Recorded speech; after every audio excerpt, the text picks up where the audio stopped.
Bonjour, ici Ordinosaure. Je fais une petite vidéo car j'ai acheté un cloneur de M2.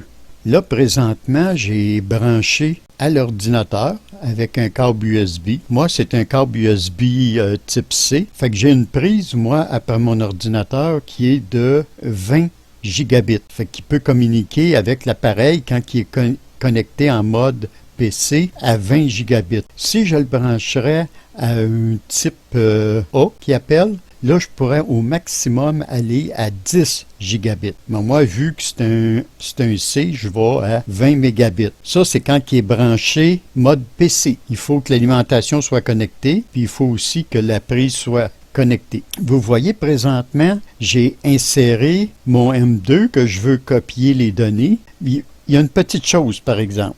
Il faut absolument que ce soit un NVMe à NVMe ou SATA à SATA. Il ne peut pas faire NVMe à SATA ou SATA à NVMe.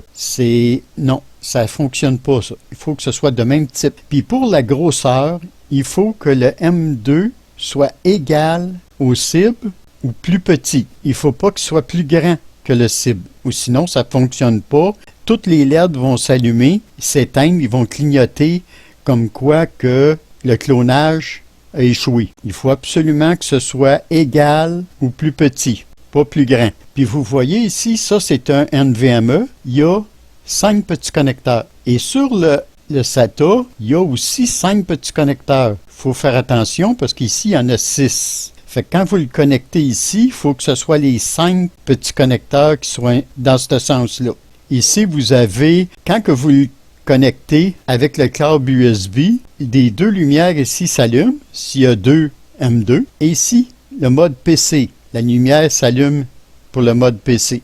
Quand que vous voulez cloner, premièrement, il faut l'éteindre. Il faut retirer le câble USB.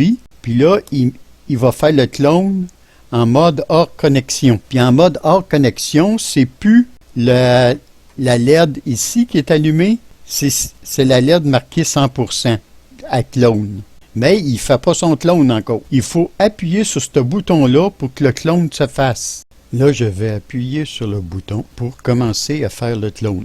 J'appuie sur le bouton, c'est à peu près 5 secondes. Là, le voyant bleu qui est ici, un coup vous avez appuyé 5 secondes ici, le voyant bleu ici clignote. Là, il a commencé à faire son clone.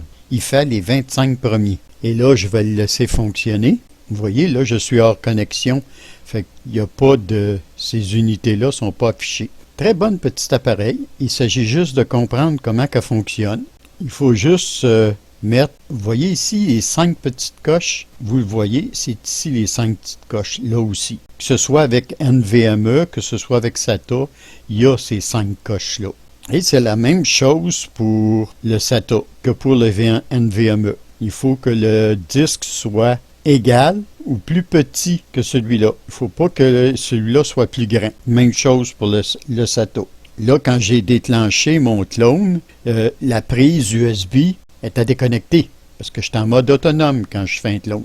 Vous appuyez 5 secondes sur le bouton du centre. Et là, c'est le bouton bleu ici qui se met à clignoter. Il fait son 25%. Là, il est rendu à 50%. Non, il est rendu à 75. Ça va quand même assez vite. Quand le 100% va clignoter, après ça, quand il va avoir fini réellement son clone, toutes les lumières vont rester allumées.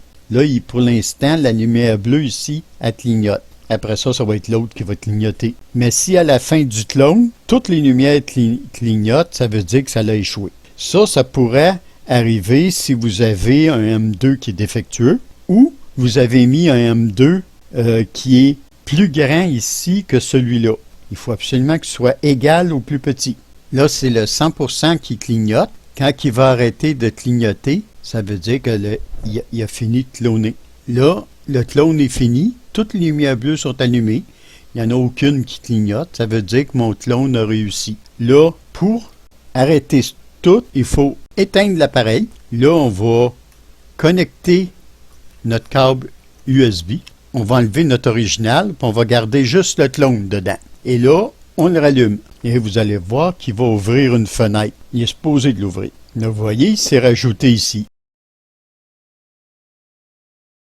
Bon, là, c'est le J. ici. Ah, voyez-vous, il était un petit peu lent. Il a ouvert pendant que j'étais en train d'ouvrir l'autre manuellement. Vous voyez, il a cloné parce que celui-là, il était vierge à l'origine. Toutes mes données étaient sur l'original, ce qui était dans l'unité A. Là, j'ai un clone parfait de celui-là. C'est comme ça qu'on fait des clones de M2 avec ce petit appareil. Je crois connaître un moyen pour pouvoir qu'il fasse, pas cet appareil. Je vais faire une autre vidéo un petit peu plus tard parce que j'ai beaucoup de tests à faire. Je crois que j'ai un moyen pour cloner les données d'un NVMe à un SATA. Mais ça, c'est sous toute réserve. J'ai deux autres petits appareils qui pourraient servir à faire ça. On verra dans la prochaine vidéo. Petite explication au sujet de la grosseur des M2. J'avais dit qu'un M2 doit être égal ou plus petit. Plus gros, il ne peut pas faire le clone. Mais regardez ce qui se passe. S'il serait égal, il aurait créé un disque de 256 Go. Mais, vu que mon disque cible, qui était le clone, était de 256 Go, il a quand même créé un 128 Go, parce que mon M2 d'origine avait 128 Go.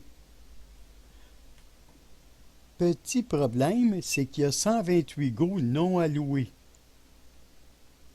Mais ça, c'est pas un problème. On a juste à aller ici, puis on marque ici « Étendre le volume ». On sélectionne, on va le descendre pour le mettre ici, « Suivant ». Et là, on tape « Suivant ». Regardez bien ce qui va se passer ici. Terminé. Il les a comme fusionnés ensemble. Là, on a un disque de 256 Go. Ici, vous voyez, il y avait 128 Go. Mais si je fais une autre fois propriété, 256 Go. Oui, il clone un disque de 128 Go sur un 256, mais il crée juste un disque de 128 Go. C'est à vous après d'aller dans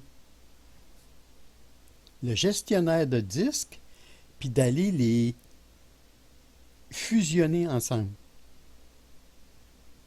Autrement dit, étendre sa grosseur au maximum.